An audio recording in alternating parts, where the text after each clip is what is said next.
Ils sont la vitrine des entreprises, des sociétés, et ceux-là, ce sont des chargés de la communication de ces structures. Mesdames et messieurs, journaliste de son état, il a décidé aussi d'être dans les mailles de cette émission. On est là tout à l'heure, on va aller découvrir, disons, ces personnages, cette personnalité bien faite en matière de la communication.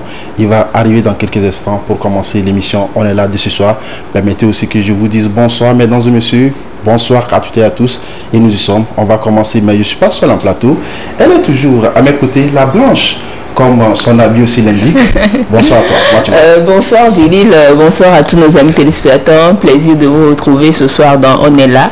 Je vais bien. Tu te portes bien? Ouais, ça va pas la grâce de Dieu. Et on est là aujourd'hui avec une personnalité du monde de la communication. Et je pense que ça sera un partage riche d'expérience. D'autant plus que c'est un doyen aussi à nous. Il va falloir aussi qu'on soit assidu à mieux écouter ses conseils vers la fin de l'émission. C'est pourquoi je parlais de partage d'expérience pour... Justement, merci beaucoup. Merci à toi aussi. On peut commencer, je suis déjà prête, on peut commencer. Voilà, permettez aussi qu'on dise bonsoir à l'équipe technique qui nous accompagne sur cette belle aventure aux appareils optiques, toujours fidèle à son poste. Il s'appelle Antoine Sokas. Merci pour le travail. On dit merci à mon frère Quentin Bidola qui est à la régie, sans oublier Eloge Kao qui est à la coordination. L'émission commence, mesdames et messieurs. Mais tout d'abord, la toute première rubrique qui nous permet aussi d'avoir l'idée de notre invité, sinon le portrait de l'invité. Qui suis-je? On découvre le jingle, on se retrouve en plateau.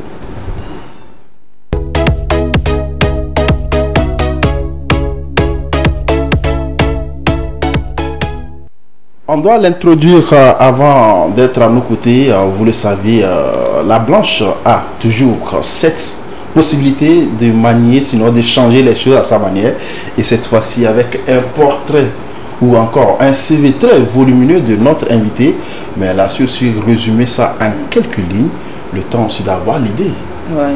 De celui qui est à nos côtés aujourd'hui. Ouais, on va connaître celui qui est à nos côtés. Donc, c'est juste un petit résumé. Comme il sera là, sur le plateau, on va plus discuter avec lui. Mais juste pour vous donner une idée de la personne avec qui nous serons sur ce plateau aujourd'hui, il est un journaliste professionnel. Il est né en 1975 à Sokodé. Et après ces années, naturellement, de primaire, collège et lycée, il poursuit ses études universitaires. Premièrement en sociologie, où il obtint sa licence en 2004. Après, il opte pour la communication à l'ISICA, Université de Lomé, Institut des sciences de l'information, de la communication et des arts de l'Université de Lomé, ici, ISICA, et où il ressort avec une licence professionnelle en 2010. Après, il entre aussitôt dans le monde du travail et il fut journaliste, je vais essayer de vraiment décortiquer, journaliste stagiaire puis pigiste du journal Écho d'Afrique de janvier 2001 à décembre 2004, rédacteur, directeur commercial chargé de la publicité du journal Éveil de la Nation de 2004 à 2006, metteur en page de plusieurs journaux de 2005 à 2007, rédacteur en chef du journal Temps Nouveau de décembre 2008 à décembre 2010, attaché de presse de la société Fahim Kouri Construction de 2004 à 2007, journaliste à la télévision nationale de 2003 à 2013, chargé de communication et relations publiques à la société Ebomaf depuis 2011 à nos jours. Je ne sais pas comment il a fait pour cumuler, mais comme il sera là, on va lui demander tout ça. Et entre tous ces boulots, il n'a pas cessé d'étudier parce que à ce jour, il est détenteur d'un master en journalisme et technologie numérique. Et ce master, il l'a eu en 2020. Comme quoi, il ne faut jamais cesser. Même si tu travailles, tu peux encore aller étudier pour atteindre tes objectifs. Outre sa profession de journaliste, il est critique de cinéma. Il est organisateur de plusieurs salons et colloques dans plusieurs pays de l'Afrique et du monde entier, je peux dire, et membre de plusieurs associations de cinéma et de journalisme. Il est présent avec nous ce soir. Je parle de... Tu donnes le nom ou bien je donne le nom? Non, tu donnes le nom. Ok, c'est monsieur Bangna Akondo qui est journaliste professionnel et il nous rejoindra dans quelques minutes pour décortiquer toute sa carrière. Voilà. Merci beaucoup pour les recherches. Merci à toi aussi et merci à nos téléspectateurs. J'aime aussi ta manière de présenter parce que quand quelqu'un est en train de t'écouter, il a envie aussi de connaître très vite l'invité et félicitations encore une fois. Merci à toi. Mais les surprises, ça commence maintenant. On est allé surprendre aussi notre invité au service du quotidien de cet homme. Il ne savait pas qu'on devait arriver avec les caméras, mais on a essayé de braquer ces caméras aussi sur tout ce qu'il a fait dans la journée là. Et si vous permettez, avec la complicité de la réalisation, on découvre le moment en quelques minutes et on est là avec l'invité.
Dans les entreprises privées, l'exigence est vraiment de rigueur.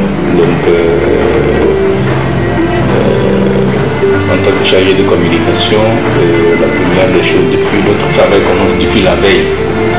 La veille, il faut essayer de suivre tout ce qui s'est déroulé dans l'entreprise pour pouvoir anticiper par rapport au lendemain matin. La communication exige que tu sois bien informé de tous côtés, c'est pour suivre tout l'ensemble du projet ou bien des projets sur toute l'étendue du territoire et savoir comment réagir vis-à-vis des interventions des uns et des autres parce qu'il y a toujours des problèmes. Donc quels sont les problèmes, à qui les confier, à qui contacter pour que les problèmes puissent se résoudre rapidement. Quand ces points-là sont levés, maintenant on rentre dans notre domaine qui est l'attaché de presse. Le rôle d'un attaché de presse, c'est quoi? C'est de veiller à ce que toutes les informations qui passent sur les réseaux sociaux et sur les médias classiques, quelles sont les informations phares pour mon patron, quelles sont les informations pour notre entreprise, qu'est-ce que nous pouvions tirer des informations de la nuit et tout ça là. Donc là, on essaie de voir ça. Après, 23h, on voit que la plupart, quels sont les journaux qui seront dans les kiosques le lendemain matin. Donc là, très tôt le matin, on essaie de voir, comme maintenant le numérique nous aide beaucoup. Par WhatsApp, on a déjà une idée des journaux de la journée. Donc le matin quand on vient, on a déjà le vaguemètre m'a déjà acheté les journaux qui sont qui viennent des kiosques. Donc j'essaie de feuilleter, j'ai déjà une idée des unes.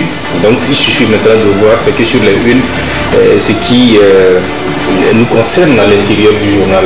Donc si dans les unes, par exemple ici j'ai Mamadou Bonkoubou qui est à la une d'un journal, donc à la page 4 je rentre et je vois, et maintenant je vois par rapport à la situation sociopolitique du pays, quelles sont les informations qui nous intéressent, qui intéressent mon patron, et en quoi nous pouvions être utiles pour aider le pays et tout ça là. Donc maintenant on se lance dans ça. Donc après ça, je fais un point, ce qu'on appelle un point de presse à mon patron. Je lui fais un petit briefing par rapport aux journaux qui sont sortis. Je l'envoie aussi les unes de nos journaux pour qu'ils puissent être au même niveau d'information que moi. Là comme ça, s'il y a des informations précises à le donner aussi, je l'envoie. Après coup, maintenant je m'oriente au niveau des sections, parce que nous avions plusieurs sections. Il y a certaines sections qui sont liées à ma direction. Donc là, je vais là-bas juste pour voir ce qui va, tout ce qui ne va pas. Ceux qui s'occupent de la signalisation routière sur les chantiers, on va peut-être faire un tour là-bas, vous allez voir. Donc c'est comme ça que se déroule le travail. Donc juste après ça maintenant, je dirige aussi le site internet de notre groupe. Je suis un des rédacteurs, donc on essaie de voir quels sont les articles qui ont été publiés, qu'est-ce que nous devions faire sur le terrain pour que le site soit régulièrement bien fourni, donc, et que les internautes puissent être au même niveau d'information que l'évolution de notre chantier. Vous allez voir que sur le chantier Le Palimé, la communication a été très intense parce que c'est un des grands projets du Togo. Donc nous mettons tout en œuvre pour que tout ce qu'il y a comme problème nous remonte rapidement, on puisse au moins résoudre les problèmes au fur et à mesure, et qu'on ne soit pas un peu en retard par rapport aux problèmes qui sont sur les chantiers. Donc voilà ce que nous faisons dans la journée.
Nous sommes de retour après ce quotidien de notre invité. Vous avez déjà l'image à vos écrans. Il s'agit bien sûr de Banguina Kando, que je m'en vais déjà dire un salam. Bonsoir, le doyen. Bonsoir, cher ami. C'est encore un plaisir de me retrouver dans votre merveilleux studio. Et un plaisir aussi d'être en face des téléspectateurs qui sont fidèlement accroché tout le temps, et puis surtout par rapport à votre émission que je pense tout le monde aime et qui a fait passer beaucoup d'autorité. Voilà. Et encore une fois je vous remercie pour m'avoir invité sur ce plateau. Merci beaucoup, on est tellement ravis avec Kenké de vous savoir aussi à des ventres, bien à côté de nous, pour essayer de reconnaître, disons, le cycle qui vous a permis aussi d'avoir ce bon parcours. Encore, vous êtes si jeune, mais on ne dit pas que c'est la fin du parcours, c'est le mi-parcours, mais permettez aussi qu'on jette des fleurs aussi par rapport à tout ce que vous avez à faire. Journaliste de son état et maintenant dans une grande structure de la place que je préfère tellement pour le moment, parce que nous avons besoin aussi de l'assurance par rapport à ce partenariat qui se tisse déjà.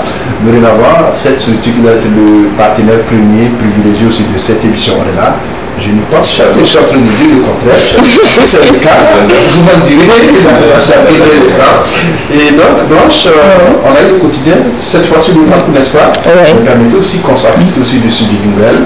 On retrouve l'invité lui-même, il va bavarder, il va parler de lui-même, et dans quelques instants, juste après ça. Jingle, parcours de l'invité.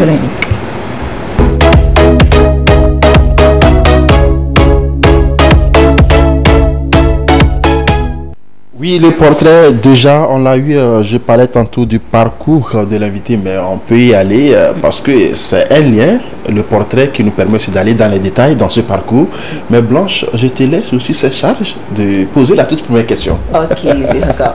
Comme c'est moi qui ai fait le portrait, les questions dans le parcours seront liées au portrait. Vraiment comprendre. Et moi, la première question qui me vient à l'esprit, c'est, vous savez, après l'université, après les études, après le baccalauréat, en 1999, je précise, donc le bac de M. Wagner a 23 ans. Déjà. Ouais, le bac a 23 ans. Donc, on doit le respecter. Donc, je voulais dire, après juste le bac, vous avez décidé d'aller en sociologie d'abord. Vous avez obtenu une licence en sociologie avant de revenir faire la communication. Pourquoi avoir opté d'abord pour la sociologie? En tout cas, je tiens quand même à te dire merci par rapport à cette brève présentation de mon portrait. Je félicite toujours les femmes qui sont dans notre domaine, parce que c'est un domaine qui n'est pas très... c'est pas chose aisée. Voilà. Une femme qui a des enfants et qui travaille jusqu'à 22h, 23h, c'est pas chose aisée. Je tiens quand même à te dire merci et à t'encourager beaucoup dans ce domaine. Mais le journalisme est avant tout une passion. Avec ce métier. Donc je voulais vous rassurer que c'est cette passion-là qui m'a retenu et qui m'a orienté sur un certain nombre de choses. D'abord, j'étais aussi écrivain, j'écrivais dans le journal de la francophonie quand on était au lycée. Donc je m'intéressais beaucoup à l'écrit et surtout à la présentation même quand on était à Sokodé. Donc j'avais... Au niveau de l'université, il n'y avait pas une école de journalisme, mais pour faire le journalisme ou bien rentrer dans la communication, il n'y avait pas une école en tant que telle. Donc il fallait rentrer dans quelque chose qui puisse au moins t'orienter vers la communication. Il y avait soit lettres modernes ou bien la sociologie, ou tu vas faire peut-être la sociologie de la communication. Justement. Donc ça pouvait nous orienter aussi vers la communication. Donc dans l'optique de mes ambitions, c'était de faire la sociologie de la communication, et puis après ça, je peux m'orienter à Dakar ou bien à Lille pour aller faire le journalisme. Et chose faisant, en 2004, on ouvrait déjà Isika. On n'avait pas eu la chance d'entamer en même temps. Donc, étant donné qu'on était aussi dans les va-et-vient dans le domaine de la presse, déjà en 2001, on continuait toujours par écrire en allant à l'école. Et c'est ça qui est un peu particulier chez moi, parce que je cumule toujours beaucoup de choses en travaillant. Donc là, c'est ce que je peux dire pour l'instant. Voilà. On a compris, nous, dans nos enquêtes, quand on était allé à Sokodé pour mieux comprendre, disons, votre début, vos proches, vos collaborateurs, sinon vos amis d'enfance, nous ont fait comprendre que cette vie n'a pas été facile quand vous avez commencé les classes. Et explique-nous un peu, c'est parce que les parents aussi n'étaient pas aisés, vous deviez pour s'y aller, mais comme vous l'avez dit, l'amour de la chose vous a permis aussi de tenir fort dans ce domaine, le domaine de la communication. D'ailleurs, vous continuez par prouver. Mais ramène-nous un peu en arrière, les difficultés là, on sait bien qu'il y en avait, mais cela vous a permis d'avoir, disons, une fondation bien solide. Et aujourd'hui, vous avez construit des étages là-dessus, parce qu'avec, disons, ces diplômes qu'on a cités, on comprend que quelque part, le monsieur a bataille dure. Oui, il est bien vrai. Toutes jeunesse connaît toujours des difficultés et surtout quand on n'est pas à côté de papa et maman. Donc moi très tôt depuis que j'ai commencé la classe de CP1, je ne suis pas resté avec ma maman ni avec mon papa, je suis resté avec ma grand-mère et puis mon oncle. Donc dans une famille où c'est beaucoup de femmes et une famille nombreuse. Voilà, une famille nombreuse. Donc là il fallait batailler dur pour pouvoir avancer. Mais c'est que ma seule chance, ma maman étant une commerçante, elle n'est pas avec moi mais elle m'assurait beaucoup de choses de soutien. Mon papa aussi n'étant pas à côté, tout ce qu'il y a comme le nécessaire était fait, mais seulement c'est cette affection d'avoir papa et maman à côté pour pouvoir jouir de tout ça là qu'on n'a pas eu. Sinon en réalité de tout le parcours de notre enfance, je ne peux pas dire qu'il y a eu beaucoup de difficultés, mais des difficultés affectives, là ça peut quand même peser sur l'homme, sur l'être, mais quand même ça nous a permis d'être toujours tenace par rapport aux vicissitudes de la vie. Donc on a évolué comme ça avec les oncles, avec les conseils des oncles et puis des grands-mères et tout ça là, et pour pouvoir au moins sortir et puis avancer. Voilà. Okay. Moi je rebondis sur le volet études universitaires. Est-ce que la sociologie vous a aidé lorsque vous avez recommencé la communication? Est-ce que ce n'était pas comme du temps perdu, ou bien est-ce que ça vous a vraiment aidé d'avoir fait la sociologie d'abord avant de revenir à la communication qui était votre première passion? Oui, et sans vous mentir, la sociologie m'a beaucoup aidé. D'abord, j'étais en même temps journaliste.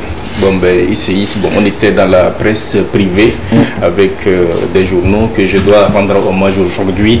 Il y a Tchaniaou Arimiaou et puis Bawa Mourou et le grand frère Bawa qui est aux États-Unis, qui était le directeur de publication du journal Écho d'Afrique.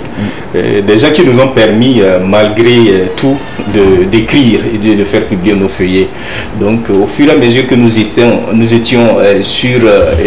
dans les agoras de la sociologie, et ça nous permettait en même temps de nous focaliser sur le domaine de la communication, parce que faire des diagnostics, mais des analyses sociétales, c'était très important pour pouvoir comprendre et puis ce qui orienter les sujets. Parce que quand nous parlons d'un sujet, c'est l'angle que nous donnons à un sujet. Cet angle doit être intéressant, doit être accrocheur pour que le lecteur puisse quand même pouvoir vous lire ce que de bout en bout jusqu'à la fin. Donc la sociologie nous a permis d'identifier rapidement ce que les problèmes, parce qu'avec la sociologie on arrive facilement à identifier les problèmes et puis à percer comme le mystère de l'information et de pouvoir avancer. Voilà. Oui. D'où vient l'amour pour la communication? La base, ça part d'où? Tout ça, ça part d'où?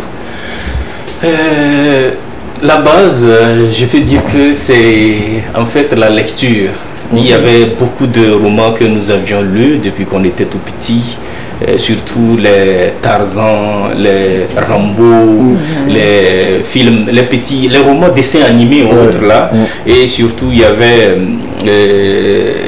un de nos grands frères qu'on appelle Koumaï Bangna, qui était un de mes oncles aussi, paternels, qui nous donnait aussi ce qu'on appelle le goût d'imitation. Donc c'est pourquoi souvent je dis bon ben on essaie de les imiter, de faire comme eux. Ils ont donné quand même le goût d'aller vers ce secteur. En fait c'est ça. Voilà, on doit continuer par découvrir l'homme, sinon connaître son parcours. On revient cette fois-ci dans la vie professionnelle. On a cité beaucoup de rédactions que vous avez traversées. On sait bien que ce n'est pas aussi aisé dans notre corporation, mais des expériences à partager. Si c'est le cas, qu'est-ce qu'on peut dire à l'endroit de cette jeunesse qui est en train de nous suivre? Et pour mieux connaître le domaine, on a des jeunes étudiants qui sont dans le domaine de la communication. Il faut le faire parce qu'on est passionné, ou bien il y a aussi des secrets qu'on doit livrer. C'est vrai. Et cher ami, en tout cas merci beaucoup. C'est très important qu'on puisse au moins partager vraiment l'expérience. D'abord il faut la patience et puis le respect, l'humilité surtout. Face à l'information il faut être humble. Oui, c'est ça, moi je dis toujours l'humilité. Si on avait des éducations, ou bien l'éducation à la base que certains ont tendance à ignorer, et dans la recherche de l'information, il faut vraiment de l'humilité. Même si tu es un très grand connaisseur et autres, la façon de prendre quelqu'un pour avoir au moins ce qu'il a sous ses pieds est très important. Et dans ça, et par rapport avec au directeur de publication dans les parcours que nous avions eus, et ne pas être trop regardant aussi, parce que la plupart du temps des jeunes maintenant tellement pressés pour trouver l'argent. Donc si je comprends, donc, à votre époque vous avez travaillé sans l'argent. Non, mais nous on travaillait, donc la plupart du temps il n'y avait pas grand chose comme salaire, mais c'est que te dire que tu es journaliste et tu viens d'un reportage, c'était déjà une fierté. Donc c'était déjà une fierté à laquelle tu es accroché et tu te dis que qu'est-ce que je peux faire de si bon pour marquer maintenant ce temps-là que je suis en train de passer. Donc si tu t'accroches à l'argent, d'abord tu perds ton énergie, ton QU, ton quotient intellectuel direct qui te permet quand même de fondre ton article. Parce que moi je définis toujours la communication, la science de la communication comme deux piliers très importants. Et il y a ce qu'on appelle la connaissance, c'est-à-dire que la rédaction, ce qu'il faut fondre, d'accord, et c'est un art que nous maîtrisons. C'est que si on n'a pas la passion, l'amour, le respect envers ça, c'est que tu ne peux pas sortir quelque chose de particulier en toi. Et maintenant, on va du côté matériel qui est les plateformes sur lesquelles il faut publier l'information. Je prends la télé, je prends la presse écrite et tout ça là. Donc ce qui veut dire que dans tout ça, il faut mélanger ce qu'on appelle l'humilité, le respect de l'autre, l'amour et surtout la passion. Voilà. Un tour aussi au niveau de la chaîne mère, la TVT. D'abord, si ça n'a pas été facile, on a eu écho de votre côté rigoureux dans le travail. Les collaborateurs en ont parlé. On a fait un tour également là-bas. Mais pourquoi tu as l'amour de la chose, mais tu obliges ceux qui sont près de vous de travailler comme vous? Et je peux passer peut-être un peu, je rends vraiment un vivant hommage au DG Yofodevi qui nous a fait et qui nous a beaucoup fabriqué, et puis monsieur en ce temps le rédacteur en chef Roger Cognoé, et aussi monsieur Mouzou, il est actuellement à la présidence, quelqu'un qui était très rigoureux, et même pour prendre le micro et puis pour poser la voix, c'était pas facile, mais quand même on a essayé, et c'est parce que c'est cette rigueur là qu'on s'impose à soi qui fait que c'est que vous aviez de l'admiration aussi. Voilà, donc si tu n'as pas cette rigueur en toi-même pour pouvoir t'imposer par rapport à ce que tu as dans la tête, c'est un peu difficile de pouvoir te laisser faire. Voilà. Et s'il était à refaire, disons, un choix du domaine donné, le choix sera toujours porté sur le journalisme? Je vous jure, là où je suis là, si on me dit de revenir et recommencer, je vais continuer. J'adore cette question. On va aborder aussi ce côté-là. Une chance aussi vous a souri. Actuellement, vous êtes le chargé de la com de cette grande structure qui est dans le BTP. Je voulais parler de Boumof, mais raconte-nous, comment est-ce que, disons, le PDG a décroché sur Oiseau Rare? C'est par chimie, comment cela s'est passé? Vous êtes retrouvé là-bas? Et c'est un peu privé, c'est un peu particulier, et je peux dire que d'abord ce qui a fait accrocher le PDG du groupe Boumof, je ne peux pas le savoir, c'est qu'en lui-même, parce que c'est personnel, mais je sais que quand je suis arrivé, il y avait un certain nombre de choses qui se faisaient parce que l'entreprise était assaillie par-ci et par-là, par les articles critiquant les travaux, mais quand même au lancement, on avait beaucoup de choses qu'on voyait et qu'on ne retrouvait pas chez les entreprises togolaises. Donc d'abord l'imposition par rapport au matériel, la célérité dans les travaux, et ça faisait que moi je m'intéressais beaucoup aux travaux publics, même bien avant de venir avec Boumof. Donc je voyais c'est que la différence avec l'entreprise dans laquelle j'étais comme attaché de presse et qui était aussi dans le domaine des travaux publics et la façon dont la société la travaillait, mais malgré ça, elle était vraiment fléchée par les entreprises, par la presse togolaise. Mais il fallait aussi l'accompagner parce que en l'approchant, ses ambitions sont tellement maos, donc il fallait l'aider vraiment à mettre ce flambeau-là très haut. Donc c'est, je pense, en mettant c'est que des systèmes simples qui permettent de voir effectivement l'évolution des choses, de réagir rapidement, promptement, de voir de telle sorte que lors de la visite d'un ministre ou bien d'une autorité, qu'on puisse avoir l'information réelle pour accompagner l'entreprise. Parce qu'il y a des gens, c'est comme je suis là, et si on ne me dit pas de faire, je ne le fais pas. Mais il faudrait que l'on ait cette sensation de pouvoir créer quelque chose. Voilà, c'est d'avoir l'intuition de créer, de continuer, de mettre, de répondre à des questions, même qui ne sont pas nôtres, mais qui puissent permettre à l'interlocuteur d'être satisfait. Voilà, donc voilà. Et puis en mettant aussi, bon, il y avait le site qui était là, mais qui n'était pas tellement fourni. Il fallait faire rapidement les articles par rapport à l'évolution du projet, et mettre en place un magazine qui puisse au moins relayer l'information sur le truc. Et étant déjà à la TVT, je suis un GRI plein, donc je maîtrise la caméra, je peux tourner, venir monter, faire la pose de la voix et le balancer. Donc je fais les PAD déjà fournis, donc ça permet ça a permis au président, même lors des mouvements, même si c'est pas à publier sur une chaîne, je peux filmer, faire des capsules et puis les balancer. Donc voilà comment nous avions évolué, même sur les chantiers aussi, comment tourner avec son portable. C'est que surtout comme ce que vous venez de constater avec mon master en journalisme et technologie numérique, avec des petits logiciels très simples, avec le portable, tu sais, de faire des tournages, monter avec le portable, faire la pose de la voix et l'envoyer en même temps pour la diffusion sur le site internet ou bien sur les réseaux sociaux, même à la télévision. Parce que la plupart du temps, il y a des reportages même que je fais et j'envoie directement à la diffusion au Burkina. Une tête pleine et bien faite, on ne peut pas terminer, même si on mettait 3 jours à découvrir, disons, à continuer par découvrir ce parcours, mais permettez aussi qu'on aille découvrir quelques collaborateurs qui se sont prononcés par rapport à notre invité du jour ou du soir. Et c'est une surprise également dans cette émission. On les écoute et on revient juste derrière. Moi, c'est M. Sigé Ismaël, employé BOMAF, Lomé. Aruna Sadat, et je suis le responsable HSE, Hygiène, Sécurité, Environnement, sur le projet de construction de la route Lomé-Palimé. Et M. Bangana, c'est notre chargé de communication, des relations entre l'entreprise et les institutions de la République.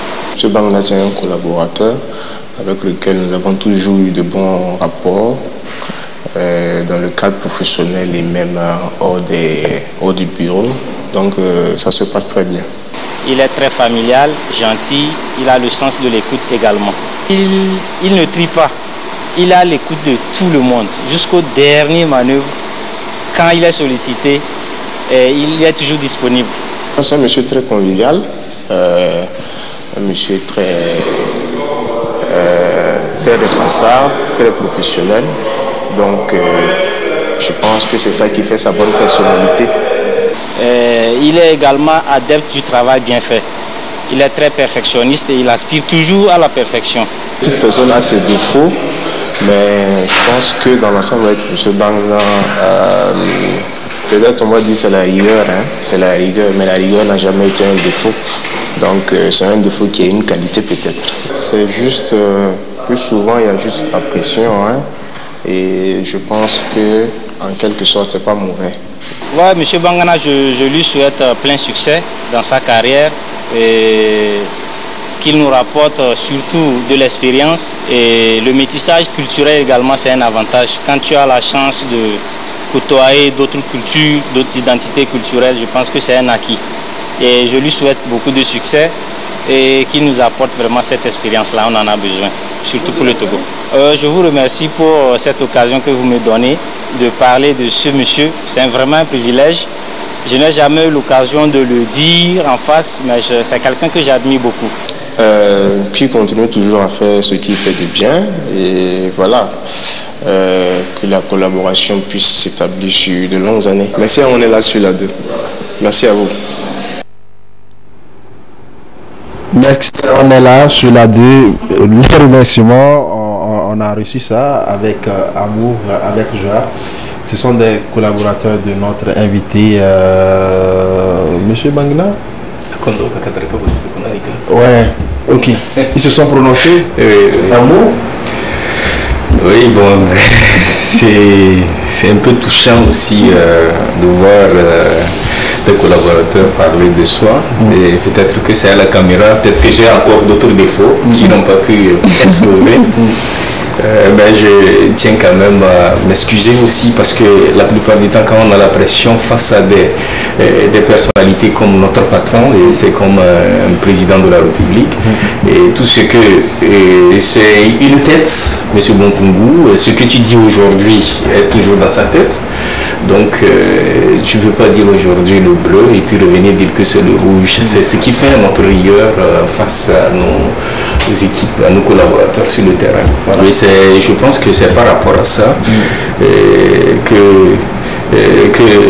mes amis aussi me disent que je suis un peu rigoureux. Parce que mon patron il est très rigoureux et puis c'est ce qui fait d'ailleurs même le résultat qu'on a par rapport à... C'est de bonne guerre donc. Voilà, donc il ne faudrait pas que quelqu'un qui met toute son énergie, tout son argent pour pouvoir asseoir une entreprise et des années pour pouvoir asseoir une entreprise de telle taille, pour rien du tout, c'est que vous allez essayer de salir l'entreprise. Et ça, je ne le permettrai jamais. Quel que soit, même si on est en train de dormir, même si c'est dans le rêve, je vais me lever et puis dire que non. C'est pas possible. La suite de l'émission, c'est une question qui fâche. Ok. On est là. C'est malgré plaisir aussi de fâcher les invités en plateau, les questions enquêtes. On a mené les enquêtes sur vous. Il y a des internautes aussi qui ont posé des questions par rapport à votre vie privée parfois. On ira. Il n'y a pas de souci, vous avez la possibilité de répondre à certaines questions ou pas. Mais vous permettez aussi qu'on aille découvrir les jingles, questions qui fâchent. On se retrouve juste après.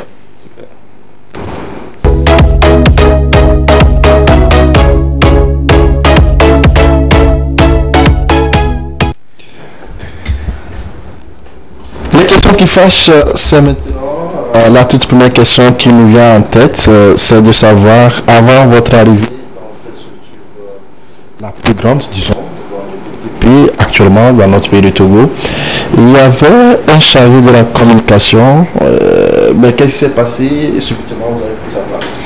Ah oui, effectivement, il y avait une chargée de communication. Voilà. Bon, ben, moi je ne la connaissais pas, donc je servais de lien avec l'entreprise, mais c'était lors du lancement, mais madame avait son mari dans la boîte et apparemment l'affectation ou bien d'autres chantiers ont pris le monsieur, donc je pense que c'est à cause de ça qu'ils ont dû déménager vers l'Occident, donc la place était vacante et là on m'a fait appel pour que je puisse récupérer. On a compris que depuis le début vous avez commencé par prendre les articles à l'endroit de la structure, une manière aussi de changer un tout petit peu l'image de la chose, mais vous avez ciblé, disons, le côté nonchalant de cette dame. Et vous êtes débrouillé à ce qu'on déplace le monsieur pour prendre la place. C'est ce qu'on a appris. Hein. Jamais, je ne la connaissais même pas. Moi j'étais à la TVT. Vous voyez, donc j'étais à la TVT, je ne la connaissais même pas. Même jusqu'à ce jour, je n'ai jamais vu la dame. Moi je travaillais à la TVT quand on m'a sollicité pour venir m'occuper de la communication. Donc là, en ce temps, je n'avais pas, bon, j'avais quand même les aptitudes de pouvoir quand même jouer ce rôle, mais aller jusqu'à dire ça, bon ben, le monsieur aussi je ne le connais même pas. Ouais, donc si j'étais dans la boîte et puis j'ai préparé quelque chose pour prendre la place de la personne là, ça se comprend. Donc de l'extérieur. Ouais, vous n'avez pas aussi l'image en question en face. mais vous avez eu la chance d'avoir ces relations bien avant de mettre pied dans la structure. Non, les relations que j'avais, c'était des relations un peu qui n'étaient pas liées directement à l'entreprise Ebomaf. Parce qu'en ce moment, il y avait des travaux de dégagement des marchés. Donc on va citer le marché de Kodjovia Kopé. Il y a le marché du Grand Contournement. Et au niveau de Djiranaoué, il y avait un marché qu'il fallait déplacer. Et je travaillais avec, je voulais encore lui rendre hommage, M. Clément Kachok, qui était le directeur de communication de l'attaché de presse du ministre Anjo en ce temps. Et la façon dont on travaillait, c'est un premier mai comme ça qui m'a dit, bon ben voilà, mais toi je vois que tu es très dynamique, est-ce que ça peut pas t'intéresser? Et c'est comme ça que moi j'ai pris, et puis je faisais aussi des petits reportages sur les chantiers, mais il n'autorisait pas, donc c'est des petits reportages que je faisais quand j'étais à la TVT. Quand on dit faites un dossier, je choisissais aussi le domaine de BTP, je tourne, en ce moment le boulevard du 13 janvier était vraiment un chantier, que ça bloquait des choses, donc moi je faisais des choses pour juste expliquer. Donc je prends des avis des gens, mais je ne m'approche même pas de l'entreprise pour dire que je suis déjà rentré en contact avec la personne. Donc voilà, et je ne peux pas dire que j'ai agi pour le départ de quelqu'un, ça c'est pas possible. Et puis ce n'est pas de mes habitudes. On sait bien qu'en Afrique, tout peut se passer. Au-delà de tout, on vous avait posé la question, le lien qui vous avait amené à être en relation avec le PDG. Vous avez essayé aussi de mettre quelques pas en arrière pour ne pas dire la vérité. Mais cette relation a été grâce à un baron qu'on préfère tel le nom, vrai ou faux? C'est faux. Un baron? Non, quel baron? C'est mon travail. Autrement dit, vous n'avez pas cessé aussi de sécher quand vous étiez à la TVT son habit avec des éloges de gauche à droite, avec des atalakou comme d'habitude.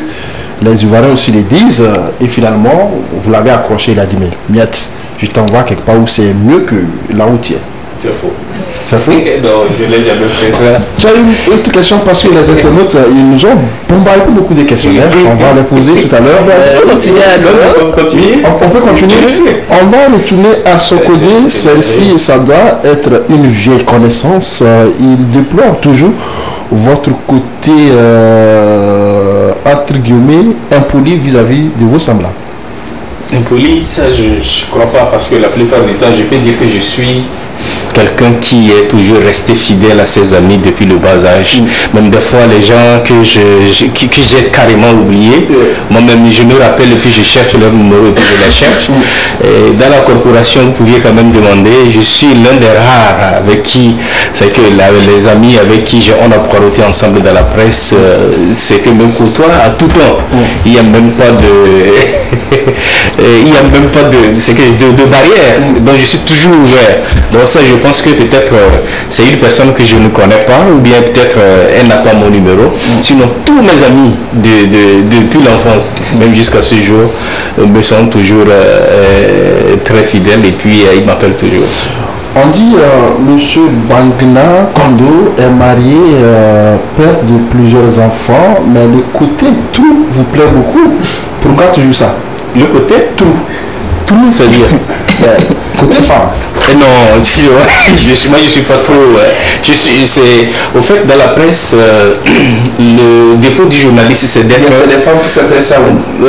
Bon, le côté du journaliste d'abord, c'est cette familiarité. Et puis mon petit nom, mon nickname dans la presse, c'est Love. Donc, ce qui fait que la plupart du temps, moi, quel que soit l'endroit où j'y vais, je suis toujours victime. Voilà, donc le journaliste. Le journaliste. Mais au fait, le journaliste, c'est que les gens ne connaissent pas, ne savent pas. Le journaliste, c'est la cigarette, la plupart du temps, c'est la boisson. C'est le côté plaisir, peut-être s'amuser avec les femmes quand c'est que le moment vient d'être un peu bas la terre, ou bien au moment de rentrer vraiment dans des sujets encore plus poignants. Certains ça donne, c'est pour mettre la cigarette, ou bien c'est pour prendre un bon coup d'abord avant de rentrer dans le truc. Mais moi je ne suis pas dans ça, je ne suis pas dans la cigarette, je ne suis pas dans la boisson. Bon, peut-être si peut-être les gens voient que les filles s'intéressent à moi, depuis le collège j'étais toujours comme ça, donc et ça peut créer des jalousies. Voilà.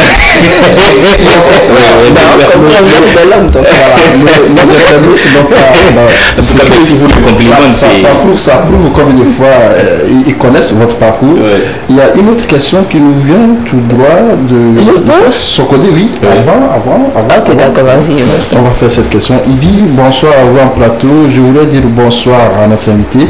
Question qui fâche pour moi. Pourquoi avoir abandonné ses frères de Socodé? Bon, je suis toujours de Socodé et je ne sais pas comment les avoir abandonnés parce que je travaille à Lomé, je suis plus à Ouaga et peut-être en Occident, en France aussi, où je tourne beaucoup. Personne m'a sollicité, que ce soit les chauffeurs, les petits travaux que les gens nous sollicitent, on essaie de le faire, mais on ne fait que ce qui est à notre possibilité de faire. On ne veut pas faire ce qu'on ne veut pas faire. Vous voyez, donc ce qui ne nous dit pas, si on ne peut pas le forcer et puis le faire, ça jamais. Il y a une autre question, tu auras la possibilité aussi de la poser. Il y a un autre internaute qui envoie, en tant que chargé de la communication d'une structure comme Ebomaf, pourquoi vous ne communiquez pas trop au pays? La responsabilité est à vous. Oui, ça, et il faudrait qu'on attire un peu l'attention des gens parce qu'il y a certains projets, la communication est collée au ministère des Travaux publics. La plupart du temps, notre communication, même actuellement, même s'il faut communiquer, il faudrait qu'on ait l'autorisation du ministère des Travaux publics parce que c'est le ministère des Travaux publics qui est propriétaire des projets que nous faisons. Nous ne pouvions pas communiquer comme ça. Même actuellement, si vous me dites, ah, monsieur Bangana, nous voulons faire un reportage sur le chantier, je vais vous dire non, il faudrait qu'on ait l'autorisation du ministère des Travaux publics ou bien de la primature. Donc là, si eux, ils donnent leur aval, là, je peux me permettre de faire quoi? Parce que maintenant, nous sommes dans un domaine où vous savez que les réseaux sociaux, tout le monde est devenu journaliste. Vous allez voir quelqu'un, ils vont aller faire et puis balancer sur les réseaux sociaux, et puis ça va devenir un problème pour l'État. Ou bien ça va inciter à des violences qui, par la suite, peut devenir ce qu'il nous faut à l'entreprise. Mais nous concernant, par rapport à nos travaux, il y a ce qu'on appelle la communication interne et puis externe. Ça, nous sommes dans ça, nous le faisons, c'est qu'en interne, même des petits trucs, des groupes, des plateformes que nous faisons et puis nous échangeons par rapport à ça. Moi, ma question ira dans le sens du journalisme. Oui. Okay. Lorsque vous écrivez, toujours été objectif dans vos rédactions, dans vos écrits, bien est-ce que la communication soit biaisée parfois dans la rédaction? Voilà. L'objectivité, ça dépend parce que tout ce que nous on appelle